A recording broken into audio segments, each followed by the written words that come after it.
Magandang araw po ng Panginoon. Naway ipagpalain po ng Panginoon ang ating pangangaral. Alam po natin na ang mga babies ay hindi pa kayang tumanggap ng mga solid foods. I believe 4 to 6 months yung age nila, at least para makasimula sila na makatanggap ng mga solid foods. And we know yung obvious reason, hindi pa develop yung kanilang digestive system and wala pa silang kakayahan ng lumunok or yung swallowing ability ay hindi pa ganun ka-develop. And of course, yung isa pa is wala pa silang ngipin. So, ito yung progress na dapat nilang ma-experience. At dun po sa binasa ni Deacon Psalm, ito pong obvious truth na ito, ang ginamit na larawan o metaphor ng manunulat ng Hebreyo sa kalagayan ng ibang mga sinusulatan niya sa iglesia na ito.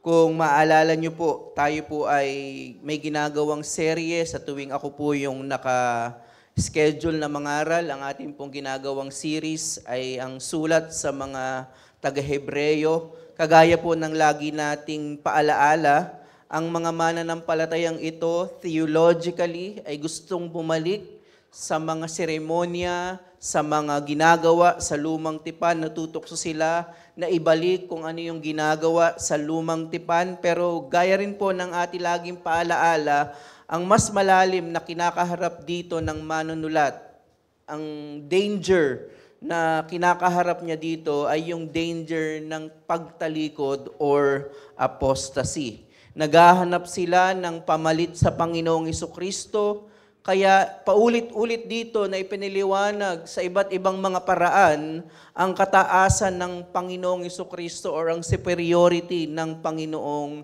Jesucristo sa creation, sa mga angels, and particularly in the Old Testament. At sa ating pong huling pag-aaral, natapos po tayo sa Hebrews 5, 1 to 10, kung saan ipinaliwanag naman niya yung superiority o ang kataasan ni Kristo sa konteksto ng pagkapari ng lumang tipan. While ipinaliwanag natin doon na lahat ng mga pari sa lumang tipan ay sovereignly installed, pero pinakita natin yung uniqueness ng priesthood ng Panginoong Jesus ay hindi natural dahil ito ay galing sa pagkapari ni Melchizedek. Eternal yung kanyang pagkapari in contrast sa pagkapari ni priest Aaron. Nakita natin na yung kanyang sakripisyo ay hindi kagaya ng sakripisyo nila Aaron na limited sa nation ng Israel, limited in the land of Canaan. Nakita natin dahil unique yung kanyang pagkapari, galing kay Melchizedek, ang kanyang handog ay eternal para sa kaligtasan, para sa eternal na kaligtasan ng kanyang mga pinili. Ngayon naman po, itutuloy po natin yung huling bahagi ng chapter 5 kung saan binasa po ito ni Deacon Psalm at babasahin po natin sa ating pagpapatuloy sa ating pag-aaral. Sabi po sa verse 11, sabi dito, basahin ko po muli, sa Hebrews 5 verse 11, tungkol sa Kanya'y marami kaming masasabi at mahirap ipaliwanag, palibhasa'y naging mapurol na kayo sa pakikinig. So, yung pong last part, yung verse 11 ng chapter 5, ay ito na po dito niya itatakil yung main point or isa sa mga main themes ng book ng Hebrews or sulat sa mga taga-Hebreyo, yung warning against apostasy, yung danger ng apostasy. Ang sabi doon, tungkol sa Kanya'y marami kaming masasabi. Ang tinutukoy po dito na marami pa siyang pwedeng sabihin ay yung pong pinag-aralan natin sa verses 1 to 10 patungkol sa pagiging iba ng pagkapari ng Panginoong Jesucristo. Ibig sabihin, bagamat may na-mention na niya yung pagiging superior ng priesthood ng Panginoong Jesucristo, ang sabi ng author, marami pa kaming pwedeng ituro. Marami pa akong gustong sabihin. Marami pa kaming pwedeng sabihin dahil napaka-glorious ng priesthood ng Panginoong Jesucristo. Nakita natin ang pagkapari ni Jesucristo ay ibang-iba sa pagkapari ng lumang tipan. Ang sinasagot ng pagkapari ng lumang tipan ay limitado lamang sa pangnasyonal ng pangangailangan ng Israel. Ito ay limitado sa lupain ng Kanaan. Pero nakita nga natin ang pagkapari ni Jesucristo ay pangkaligtasan.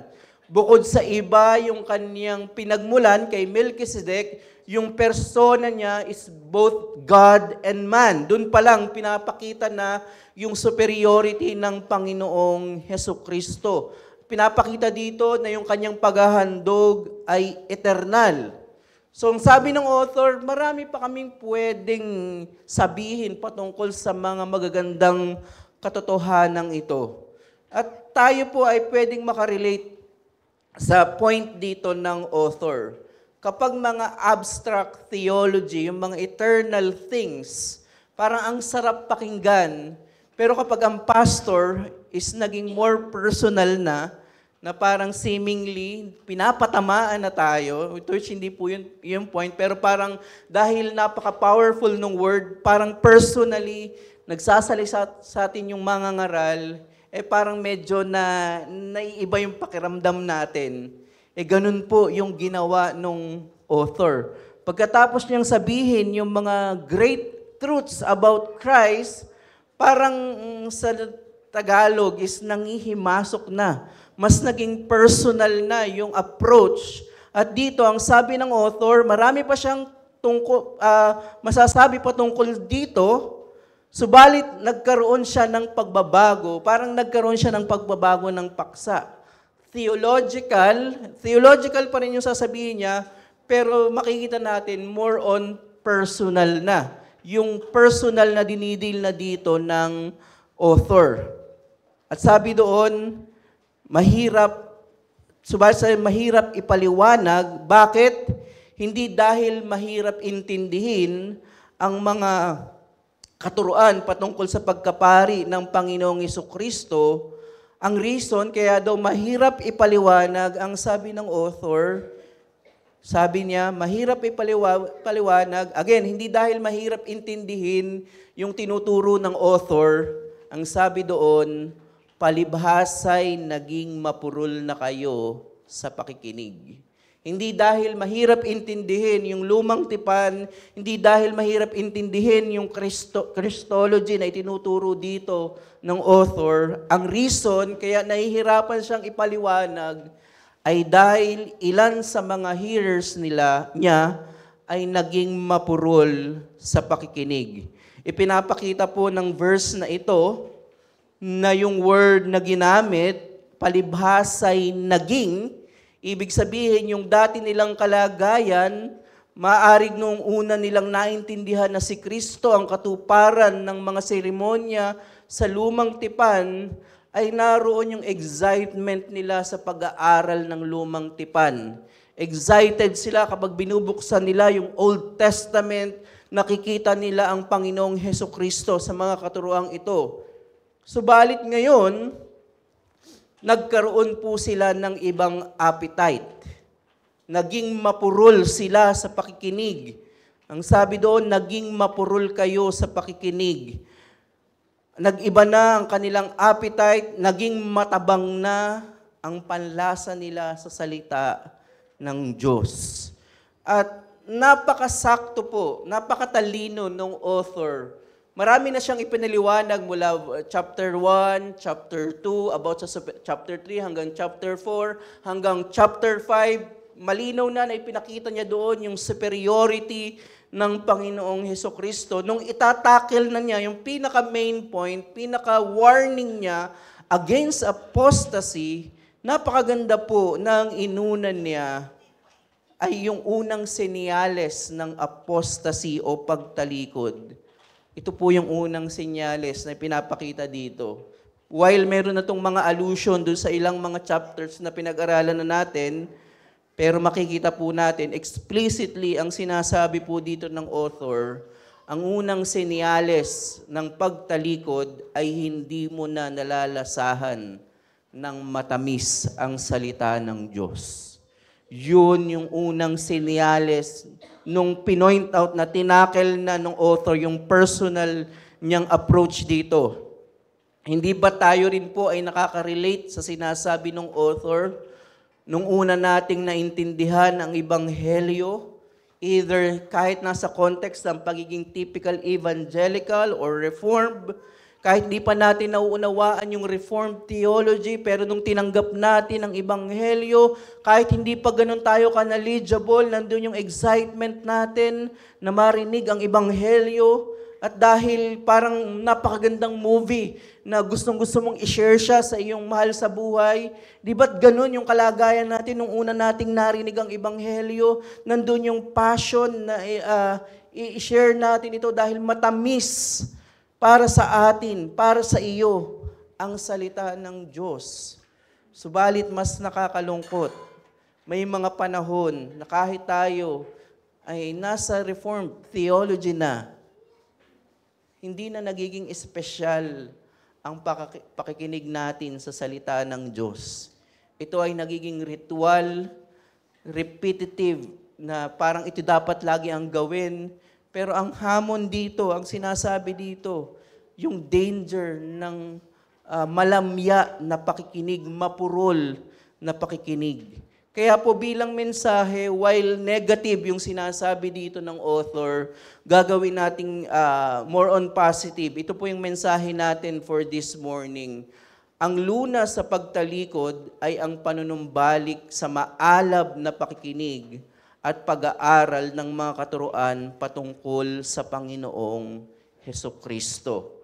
The cure for apostasy is turning back to passionate listening to and studying the teachings about the Lord Jesus Christ.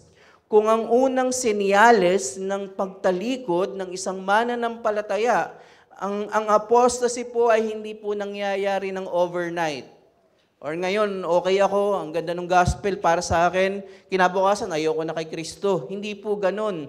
Yung apostasy po ay dahan-dahan, minsan di mo pa nalalaman na kinakain ka na ng apostasy. At ang unang sinyales na unang tinakel ng manunulat dito ay ang panlalamig sa pakikinig at pag-aaral ng salita ng Diyos. Kaya ang gusto ko pong hamon na tanong sa atin, ang mga panlasa ba natin ay matamis pa para sa salita ng Diyos?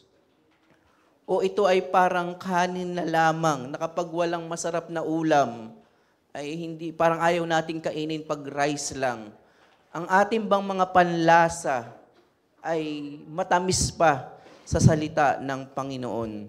Dalawang bagay po ang ating titingnan, pwedeng makita sa mga text na ito. Una po, signs of an immature faith. Wala po akong makitang akmang Tagalog doon sa immature faith. So, English na lamang po, signs of an immature faith. And secondly, kabaligtaran lang po, signs of a mature faith. So, madali lamang pong tandaan yung dalawang point. Signs of an immature faith. Yun po yung i-discuss dito ng author mula 11 hanggang verse 13. And then, signs of a mature faith, verse 14.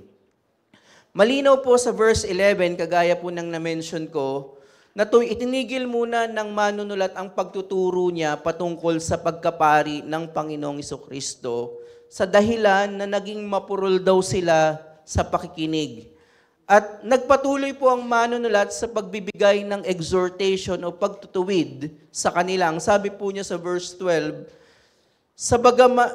sapagkat bagaman sa panahong ito'y dapat na kayo'y mga guro na, kailangang muling may magturo sa inyo ng mga unang simulain ng aral ng Diyos, kayo'y nangangailangan ng gatas at hindi pagkaing matigas. Ang sinasabi po dito ng author, dapat sa katatayuan nila, maaring matagal na itong sa pananampalataya, matagal na sila sa pananampalataya.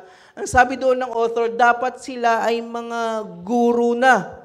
Ang ibig sabihin po dito ng pagiging guro ay hindi po dito tinutukoy yung mga tagapagturo o yung mga preachers and teachers sa church. Hindi po yun. Ang sinasabi po dito na guro ay may kasapatan ng kaalaman at pananampalataya at maturidad sa pananampalataya upang makapagturo sa kapwa mananampalataya. So yun po yung sinasabi doon na dapat kayo ay guro na. Ibig sabihin, hindi po lahat tinawag na maging tagapagturo, pero yung isang mature faith, ang sinasabi dito, ay dapat sila ay nagtuturo na, kaya na nilang mag-exhort. Kapag may personal problem, yung kapwa mananampalataya nila, kaya na nilang magbigay ng mga katotohanan patungkol sa salita ng Diyos. Sa halip na ganito na dapat ang kanilang kalagayan, ang sabi ng author, kailangang muling may magturo sa inyo ng mga simulain ng aral ng Diyos. Again, pinapakita dito, yung sabi doon, palibhasa'y naging mapurol. Ibig sabihin dati, hindi mapurol yung pakikinig nila sa salita ng Panginoon. At sabi doon, kailangang muling may magturo. Ang salita pong muling ay nagpapakita na noong una ay maayos ang pag-aaral at pagtanggap nila sa salita ng Diyos. Subalit dahil sa kasalanan, natutukso sila na bumalik sa lumang tipan or sa mga seremonya ng lumang tipan, kinakailangan na muling ituro sa kanila ang mga basics of Christian faith. Hindi ko po masyadong i-elaborate ano ba yung tinutukoy dito na mga basic o yung mga simulain ng aral ng Diyos. I-explain po natin yan pag dumating po tayo sa chapter 6 dahil doon yun inaisa-isa. Pero for now, gusto ko lamang pong linawin na hindi po nito ibig sabihin na kapag meron ka ng sapat na kaalaman o mature ka na sa Christian faith, ay hindi mo na kailangan ang basics of Christian faith. Hindi po yun ang ibig sabihin natin. Foundational pa rin po ang mga basic ng Christian faith in our ongoing sanctification. Magbigay lang po tayo ng ilang example na mas i-elaborate po natin ito sa chapter 6. Ang ilan dito ay ang pagiging Trinidad ng Diyos. Yan po ay isa sa mga basic sa ating pananampalataya. Ang kaligtasan ay kay Kristo lamang. Yan po yung isa sa mga basic. At ang pangangailangan ng pang-araw-araw na pagsisisi at pananampalataya at pagsisisi sa kasalanan. Subalit sa case ng kinakausap po ng author, tandaan po natin na hindi po ito simpleng theological review. Hindi po yun ang sinasabi dito. They need to relearn, hindi po review. Kailangan nilang mag-aral, kailangan ituro muli sa kanila ang mga basics sa Christian faith. Ang sinasabo po dito ng manunulat ay sa kabila ng katagalan nila sa pagiging mananampalataya, ay dapat sila ay may sapat ng maturity para magturo sa ibang mananampalataya, while totoo na ang tinutukoy dito ay intellectual maturity, pero tandaan natin na yung pong intellectual maturity ay hindi po hiwalay sa spiritual maturity. Lagi pong magkasama yon. Hindi mo pwedeng sabihin na mature ka na sa pananampalataya pero immature ka sa kaalaman ng salita ng Diyos. Kaya nagpatuloy po yung author sa kanyang exhortation, verse 12b. Kayo'y nangangailangan ng gatas at hindi ang pagkaing matigas. So napakasimple, parang bumabalik sila sa pagkabata na kailangan nyo muna yung milk instead na karne. Dahil nga, hindi lang ito basta theological review. Need nilang mag-aral muli, mag-relearn. Tapos nagpatuloy po siya sa verse 13, sapagkat bawat tumatanggap ng gatas ay walang alam sa salita ng katuwiran, palibhasa'y isa siyang sanggol. So may naalala lang po ako dito sa text na ito. Sa school po natin, isang form po ng discipline sa mga grade 1 and grade 2, pag nag-a-act sila unruly, tinatawag po namin sila, gusto nyo bang maging baby? Baby ba kayo? Ibig sabihin niya, form ng discipline na hindi dapat kayo nag-a-act ng ganyan. Hindi kayo kinder, hindi kayo baby. Mga grade 1 at grade 2 na kayo. Ganito po yung ginagawa dito ng author. Gustong sabihin po dito ng manunulat sa mga sinusulatan niya na sa halip, sa katatayuan nila, sa edad nila ng kanilang pananampalataya, dapat sila ay mga teacher, pero sila ay bumalik sa pagiging elementary. Malungkot po yung sinasabi dito ng author. Ito po ay katulad rin ng sinabi ni Apostle Paul sa isang problematic church na sinisiris po din natin. Sabi po ni Apostle Paul sa Corinto, 1 Corinthians 3, verses 1 to 2. Subalit ako, mga kapatid, ay hindi makapagsalita sa inyo na tulad sa mga taong espiritual, kundi tulad sa mga makalaman, tulad sa mga sanggol kay Kristo. Pinainom ko kayo ng gatas at hindi matigas na pagkain, sapagkat hindi pa ninyo kaya ito hanggang ngayon ay hindi pa ninyo kaya. So same yung language ng author ng Hebrews at ni Apostle Paul, and I believe si Apostle Paul din to, mayroon lang siyang tagasulat, pero hindi po yun yung point. Pero may iisang point dito yung Hebrews and 1 Corinthians 3 na general na nilalarawan, napakadaling intindihin kapag hindi tayo nag-a-act according to our stand as bilang mananampalataya, matagal ng mananampalataya, tayo ay tinatawag na baby, na sanggol. Kaya po ang point po natin, ang isang senyales ng immaturity sa pananampalataya at pagtalikod ay ang kawalang pagmamahal sa pakikinig at pag-aaral ng salita ng Diyos. Hindi ko po sinasabi dito na lahat po dapat tayo ay magkaroon ng same level of knowledge. Hindi po yun yung sinasabi ko na dapat sa ulo na natin yung mga systematic theology. Hindi po yun yung sinasabi ko. Pero tandaan po natin na hindi po hiwalay ang knowledge sa ating spiritual life. Hindi po. Kung ano po yung ating knowledge, ito yung ating ipapractice.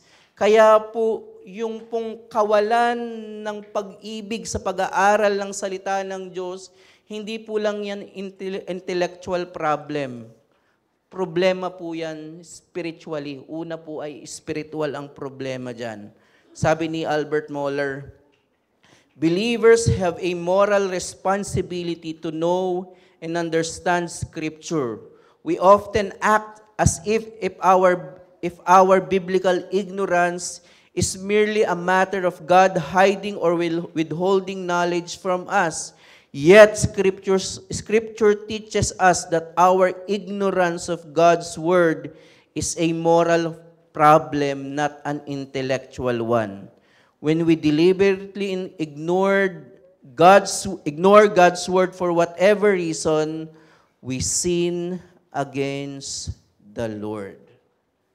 So kapag daw nineneglect natin ang mga pag-aaral, wala tayong kauhawan sa pag-aaral ng salita ng Diyos, we sin against the Lord. Kumusta po ang laman ng newsfeed nyo? Sino yung mga dumadaan sa newsfeed nyo? Kumusta po ang pinapanood nyo sa YouTube? Ano-ano po ang ating mga binabasa? Ano yung umuubos ng oras natin sa mga free time natin na hindi oras ng trabaho? Ano yung umuubos sa oras natin? Kapag ba pinagsama-sama itong mga oras na ito na mga idle time, masasabi pa natin na ito ay ekspresyon ng isang tao na nagmamahal sa salita ng Diyos. Hindi niyo po kailangang sagutin, kayo lamang po ang makakasagot diyan. Tandaan po natin na ang nararapat na pasasalamat at pagsunod natin sa ginawa ng Panginoong Hesukristo ay hindi po simpleng compliance lamang or bare minimum obedience. And nandun naman ako every Sunday sa church. Well, totoo yun po yung public worship natin. This is our greatest mandate, highest mandate. Pero yung pag-ibig po natin sa salita ng Panginoon, pag-ibig natin sa Panginoong Hesukristo is not mere compliance. Tandaan po natin na ang unang senyales ng pagtalikod ay ang panlalamig sa salita ng Diyos. Ang isa pong test, nakikita mo na lang na yung pakikinig at pag-attend ng church is mere duty. Hindi ka passionate. Makita ka lang ng pastor, okay na yon. Pero hindi po yun ang hinihinging pagsunod ng ating Diyos sa kanyang ginawang pagliligtas sa atin. Kaya ang hamon po sa atin, panumbalikin po natin ang ating panlasa sa salita ng Diyos sa pamagitan po ng palagiang pagbalik sa mga pangunahing katuruan ng Biblia at sa matapat na pagtanggap sa mga kaparaanan ng biyaya. Ang isa pong expression, while yung mga informal studies, like Bible studies, online studies, hindi po yan commanded. Kaya mapapansin nyo po, hindi po namin kayo pinipilit. Ina-announce lang yan. If you are free to join. Wala pong pilitan. Hindi po yan commanded. Pero ang gusto ko lamang pong makita sa mga informal studies, pwede yung expression na gagamitin mo yung free time mo to hear the word. I believe, isa po yung test. Hindi po ako nagbibigay dito ng legalist na dapat umattend ka. Hindi po yun yung point. Pero yung passion mo na may free time ka, ano yung pipiliin mo? Ang pakikinig ng salita ng Panginoon. At ang sabi po doon, yung mga sanggol ay walang alam sa salita ng katuwiran. Yung kabaligtaran naman ito, yung mga may sapat na kaalaman, malinaw ang intensyon. Tandaan po natin, kapag may sapat na tayong kaalaman, malinaw ang intensyon na pagkakaroon ng kaalaman ay hindi po para masabi na matalino ka. Malinaw po yung purpose na dapat sila ay nagtuturo na sa iba. Ibig sabihin, yung purpose ng pag-acquire ng knowledge ay hindi po para masabing intellectual, matalino, but for the edification of the whole church. Malinaw po ang rebuke ng author dahil sa immaturity nila, sila ay hindi pa mga teachers. Kaya ang hamon naman po sa atin, ang paglago po natin sa kaalaman ay para po sa kaluwalhatian ng Diyos at para rin sa kabanalan ng buong iglesia. Ito po yung nangyayari.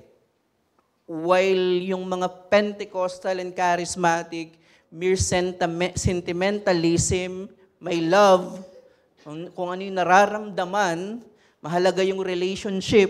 While yes, iniwan na natin yung mga ganong paniniwala na mere relational theology, pero yung isang problem po in Reformed tradition, dahil gustong-gusto natin yung knowledge, nakalimutan naman natin yung kahalagahan ng relational theology. At ang tinutukoy po dito ng author, balanse.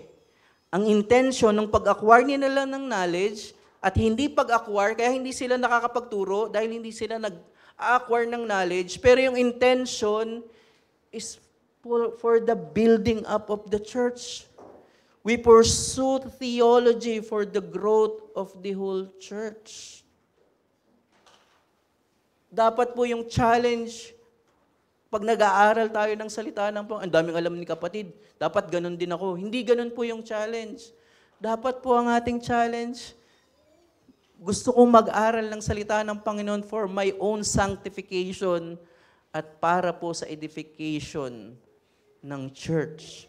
Kung yung bulok na kamatis ay maapektuhan yung iba pang mga kamatis, tayong mga mananampalataya, kung tayo ay malusog sa kaalaman, maapektuhan po nito ang ating kapwa mananampalataya. At may principle din po tayo na pwedeng makuha dito. May pwede rin po tayong may makita. Ang ganda po ng point dito ng author na hindi niya pinilit na kainin niyo ay karne, kundi nag-adjust po yung author na ang kailangan niyo pa ay gatas. While form ng rebuke, pero makikita niyo po dito yung charity ng manunulat. Nag-adjust siya sa pangangailangan noong kanyang sinusulatan. Papaliwanag po ito sa chapter 6 na may dalawang uri ng mga tao na sinusulatan siya. But for now, nag-adjust ang author sa pangangailangan nung kanyang sinusulatan. At may principle po doon. Huwag po nating i-expect lahat ng mga nakakausap natin, lahat ng mga tao ay, kung tayo ay masipag mag-aral, ay same agad yung knowledge na mayroon. Na parang dapat mag-adjust sila kung ano yung knowledge ko. Ikaw na may sapat na kaalaman, yun yung sinasabi dito, ang kailangan nyo ay gatas, nag-adjust siya, ang ituturo niya ay gatas. Hindi niya pinagpilitan yung karne. Well, form ng rebuke yun, pero makikita nyo po doon yung sincerity ng manunulat. And second point na pwede po nating makita, so yung signs of a mature faith is yung pagiging immature faith ay yung pagiging dull ng pakikinig. Wala ka ng panlasa sa salita ng Panginoon. Second point na pwede po nating makita dito, signs of a mature faith. Ipinakita po ng manunulat kung anong uri ng pananampalataya na wala pa sa hustong gulang. Subalit ipinakita rin po ng manunulat kung ano ang uri ng isang mature faith. Kung ang immature faith ay walang alam sa katuwiran, ito po ay kabaligtaran sa may mature na pananampalataya. Sabi po sa verse 14, ngunit ang pagkaing matigas ay para sa mga nasa hustong gulang na dahil sa pagsasagawa ay nasanay ang kanilang mga pandama na makilala ang pagkakaiba ng mabuti at masama. Ang ganda po nung ginamit noong author na word sa Pilipino, ano yun, sabi, nasanay ang kanilang pandama. So, pinapakita dito na hindi mere intellectual yung tinutukoy, kundi yung whole being ang tinutukoy dito. Nagpatuloy po ang manunulat sa kanyang ginamit na metaphor patungkol po sa pagkain.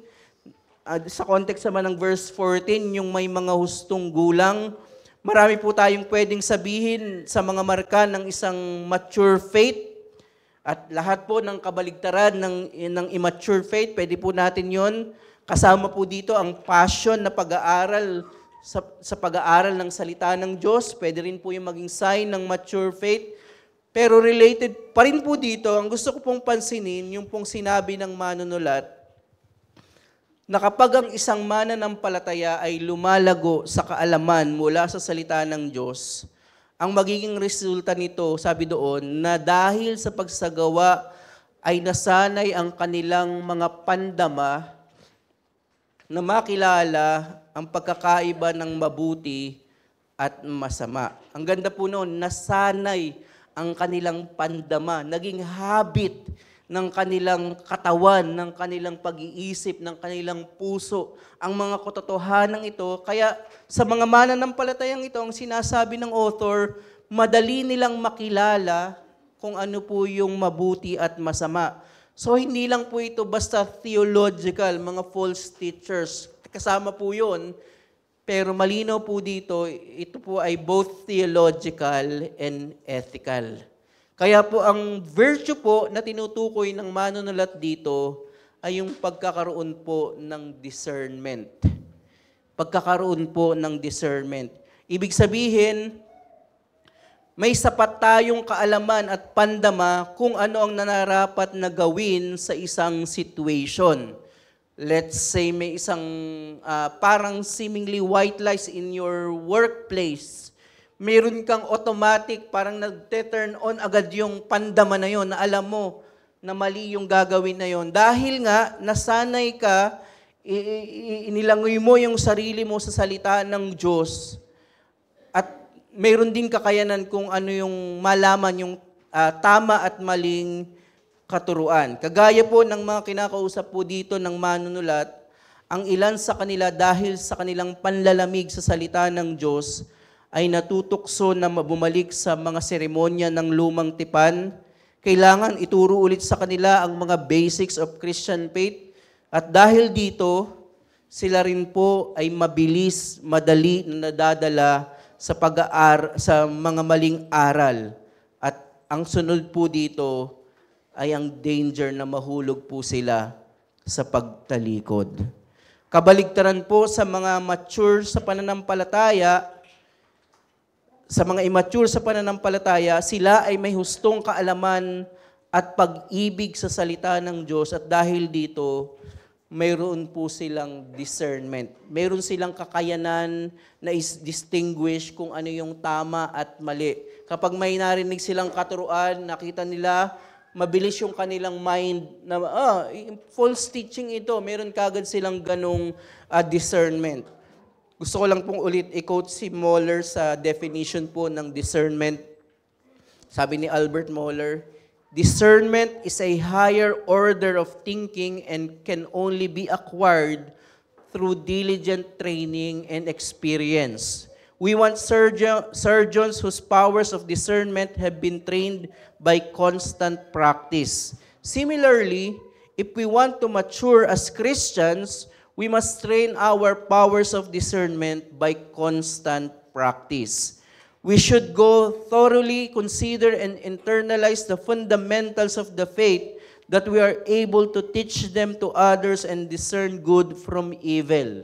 The author of Hebrews says that when we learn to practice discernment, we are ready for solid food, the weightier matters of God's Word. So gusto ko lamang pong kunin yung sinabi ni Moeller, yung discernment, ito po ay higher way of thinking na nagagawa ito sa constant training. At yung nangyayari po yung training sa iyong personal reading, personal study, at sa pakikinig ng salita ng Diyos every Sunday. Kaya po ang point po natin dito, ang mga mature sa pananampalataya ay may sapat na pag-ibig sa salita ng Diyos at may kakayanang malaman kung ano ang kalooban ng Diyos. Ipinapakita po dito ang kahalagahan ng patuloy na pag-aaral ng salita ng Diyos. Kumusta po? Ito ang paka-basic po ito. Kumusta po ang pag-aaral natin ng salita ng Diyos? While hindi po ako naniniwala na dapat ibenta ang Biblia, pero as a matter of fact, isa pa rin po sa bestseller book ang Biblia. Subalit ang nakakalungkot sa kabila po ng pagiging sikat ng Biblia ay kokonti na lamang po ang nagbabasa nito. May gusto sana akong kuhanin na case yung time ng Reformation, pero mas pinili ko yung biblical case sa panahon po ng paghahari ni King Josiah, na King of Judah. Ang mga punong pare, yung mga priest, ay nadiscover nila muli po ang salita ng Diyos. Ang sabi po sa 2 Kings 22 verse 8, aking natagpuan ang aklat ng kautusan ng Panginoon. Sa panahong po kasi na ito, bago mangyari yung pagkadiscover ng mga priest sa Word of God, kinalimutan na po ng Israel si Yahweh at sumamba po sila sa mga idolo. So nanlamig po ang nation ng Israel, kinalimutan nila si Yahweh, kinalimutan nila ang salita ng Diyos, ang kanyang kautusan. Subalit nang matagpuan ng mga punong pari ang salita ng Diyos, si Haring Josiah ay nagbago ng kasaysayan. Binasa niya ang salita ng Diyos sa bayan ng Israel at ang mga tao ng Diyos ay muling nakipagtipan sa Diyos. 2 Kings 23, 1-3. Nung nadiskubre sa kabila po ng apostasy ng nation ng Israel, ang reason doon dahil kinalimutan nila ang mga kautusan, ang tipan ng Diyos. Pero ang nagpanumbalik sa kanila, walang ibang means kundi ang salita ng Panginoon. Ito po ang nagagawa ng salita ng Diyos. Pinapanumbalik, binasa po natin sa Psalm 19, ano yung law of the Lord is perfect, nagre-revive daw ng soul, nagbibigay ng joy sa mga nalulungkot. Ganyan po ka-powerful ang salita ng Panginoon. And RBCM, naniniwala pa rin ba kayo na ang salita ng Diyos ay makapangyarihan o nakikita nyo na lang ito as mere theoretical? Magandang i-argue, theologically consistent, logically consistent, pero tandaan po natin yung binasa natin, nagko-convert ng soul. Paniwalaan mo na kapag binasa mo ang salita ng Diyos ay hindi lamang madaragdagan ng iyong kaalaman. Manampalataya ka na kapag binabasa mo ng may pananampalataya ang salita ng Diyos, sinasanctify ka niyan, binabanal ka niyan. Anong panalangin ng Panginoong Jesucristo? Sanctify them in your truth. Your word is truth. Ang ginagamit ng Panginoong Jesucristo, ang ginagamit ng Diyos para po tayo ay banalin, ay ang salita ng Panginoon. Alam na alam po natin yung tinatawag na general revelation. Patungkol sa creation, patungkol sa conscience. Alam rin po natin yung special revelation na ito yung salita mismo ng Panginoon. Pero in the times of Puritan, may third category. At alam niyo po kung ano yun? Applied revelation. Yun po yung tamang pagtingin sa salita ng Panginoon. General revelation, special revelation, and applied revelation. Ano po ang sabi ng James? James 3:13-18, Who is wise and understanding among you? By his good conduct, let him show his work in the meekness of wisdom. Verse 14, But you have bitter jealousy and selfish ambition in your hearts. Do not boast and be false to the truth. Sabi doon, This is not the wisdom that comes down from above, but is earthly, unspiritual, demonic. Basahin ko na lang po yung verse 17. But the wisdom from above, is first pure, then peaceable, gentle, open to reason, full of mercy and good fruits, impartial and sincere, and a harvest of righteousness is sown in peace by those who make peace. Ano daw po yung wisdom from above? Hindi lang yung mere theoretical and theological. Ito ay practical, applied revelation. Kung paanong si Kristo, the Word became flesh, ay hindi lamang po yung theoretical, naging practical po yun. At hindi po ako nagtuturo ng ibang doktrina na tayo ay maging incarnate Word din, pero yung Word na incarnate Word, pwede ba yun maging totoo sa atin? Na nakikita sa ating mga buhay ang salita ng Panginoon, kagaya ng sinasabi ng James 3. Makapangyarihan po ang salita ng Diyos. Patuloy po tayong tumugon sa salita ng Diyos sa pamamagitan po ng matapat na pangangaral sa pulpitong ito. Na walang kinakatakutan, hindi ang mga matataas na tao, hindi ang mayayaman na tao, kundi ang ipinapangaral natin ay ang pure na salita ng Panginoon. Kung may kasalanan na dapat patayin at ituwid, tumugon tayo. I-express natin ang pag-ibig natin sa salita ng Diyos sa palagi ang pag-apply nito in our family worship. Yan po yung ilang mga expression na hindi naman explicitly commanded, pero kagaya ng sinabi ko kanina, ang obedience po sa Panginoon is not mere compliance, but excellence. Nagmamanifest po ito sa lahat ng parte ng ating buhay. Quote ko po si Jerry Bridges, If we are going to make progress in our pursuit of holiness, we must aim to live according to the precepts of Scripture, not according to the culture, even Christian culture around. But how can we do this if we don't know those precepts are? It is not sufficient for us to hear 1 or 2 30-minute sermons a week. We must be exposed to the Scriptures on a daily basis if we hope to live under their authority. So sinasabi ni Bridges, while yes, worship is the highest mandate, yung preaching of the Word is the formal means of grace para ma-receive natin yung biyaya ng Panginoon, pero hindi yun sapat. Dapat i-expose po natin ang ating mga sarili sa salita ng Panginoon. And this is the problem of anti-intellectualism. Na lagi nilang nire-relate na kapag ikaw ay maraming alam, ikaw ay yayabang. Yes, I agree. Talagang pwedeng mahulog tayo. Pero yung true knowledge from above, according po doon sa binasa natin sa James, yung mga virtues na binanggit doon, pure, peaceable, gentle, isa pong maganda po doon na binanggit, open to reason. So, ina-against po nito yung anti-intellectualism. Kaya here in our church, we encourage you to ask question and even to disagree. May place yung disagreement. But syempre, in the spirit of gentleness and unity, pero never po kayong makakarinig dito na bawal ang disagreement. Kaya mag-ingat po tayo sa kasalanan ng anti-intellectualism. Nahang malaga, sapat na ang ebanghelyo ng Panginoong Jesucristo.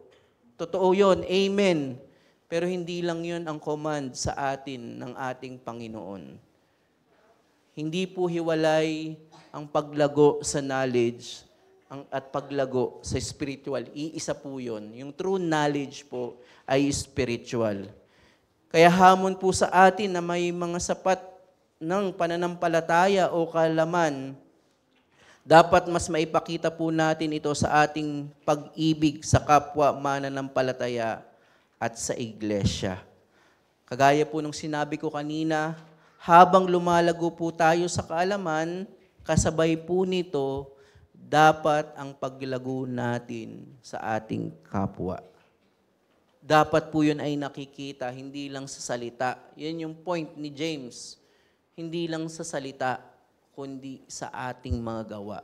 At ang isa pong manifestation nito ay yung pag-ibig natin sa ating kapwa mananampalataya.